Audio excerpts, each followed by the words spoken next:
Ontario is bringing in a new tax cut aimed at getting more rental housing built in the province. The Ford government says it is removing the sales tax on eligible purpose-built rentals. Of course, this follows a similar move by the federal government. The changes will apply to units such as apartment buildings, student housing and senior residences designed for long-term accommodation. The province had said it would scrap its 8% portion of the harmonised sales tax if the federal government got rid of the 5% GST. The Liberals did so in September. Together with the federal government's actions, this would remove the full 13% HST on new purpose-built rental construction in Ontario. In real terms, this means a two-bedroom rental unit valued at $500,000 would receive $40,000 in provincial tax relief from this rebate.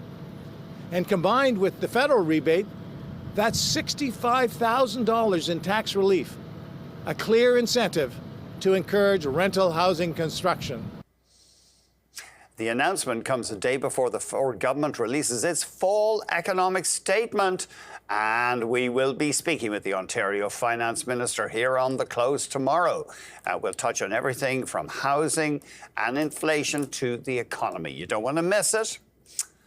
Let's stick with housing. A new poll indicates that most Canadians support increased high-density housing, aka apartment blocks, but just not in their backyards. So what does this mean when it comes to rezoning and its popularity across Canada? We are joined by Carolyn Whitzman. She is a housing policy consultant with the Housing Assessment Resource Tools Project and a professor at the University of Ottawa. Thank you very much for joining us. Hi, Andy. I said, of course, apartment blocks, but rezoning can include duplexes and triplexes, but multifamily buildings. And the reality is a lot of cities in North America, it's basically impossible to build anything other than single-family dwellings. Yes, until recently, over 50% of residential land in Toronto and Vancouver, to name the two cities in Canada that have the most, the biggest problems with affordability, it was impossible to build anything other than a single-family home or a duplex. Is this, it's going to be hard to change, isn't it? Because people, I mean, I don't know if I'd be delighted to have a block of apartments right next to my house. So people, there is a bit of stuff for people to get their heads around here.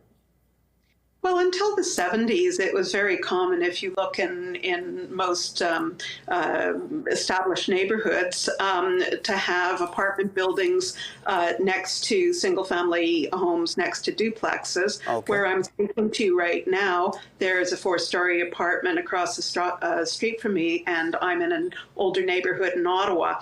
So, yeah, there's been a couple of generations since the tightening of zoning restrictions in the early 1970s that have grown up with single-family homes. The thing is that it's no longer affordable for folks under 40, really, to afford single-family homes or even townhouses in well-located areas.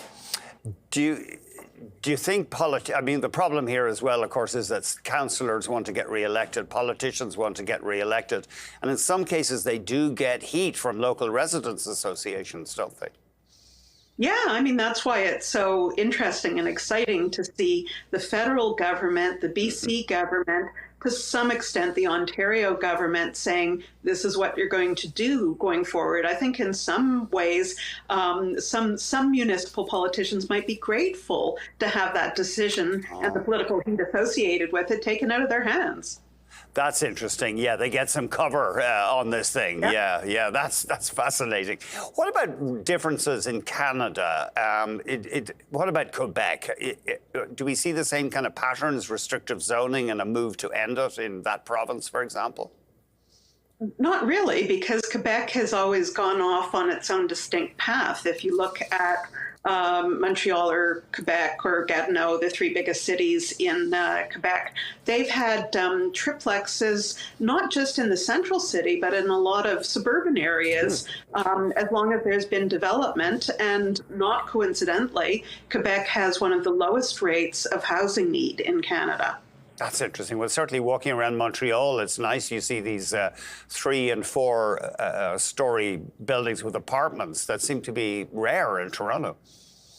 Yeah, a certain level of density isn't just important for affordability, it's also important to have the critical mass of people to get good transit services, corner stores, walkability, that sort of thing. It's good from an environmental sense, it's good from a health sense. So it's a kind of win-win that's been talked about since the 1990s. It's been very heartening to see just how quickly things are changing in Canada right now. You've done some work involving women designing to make cities more women-friendly. That's not the word I'm looking for. But one of the works you were involved in, building inclusive cities, women's safety and the right to the city. So what were you talking about there? How do we build a city that's safer for women? Wow, you have been doing your research. Look, increased densities is a necessary precondition, but there's so much more that needs to happen.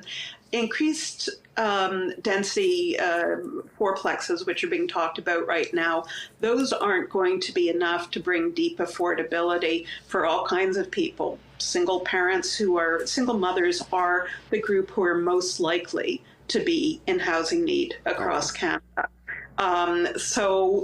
Really what you need to do is kind of work backwards from what can single moms afford, what can students afford, what can Indigenous people afford, and how can we create that kind of housing that's close to jobs and services. So I know I didn't answer your question about how can we make women safer, because it's such a big question.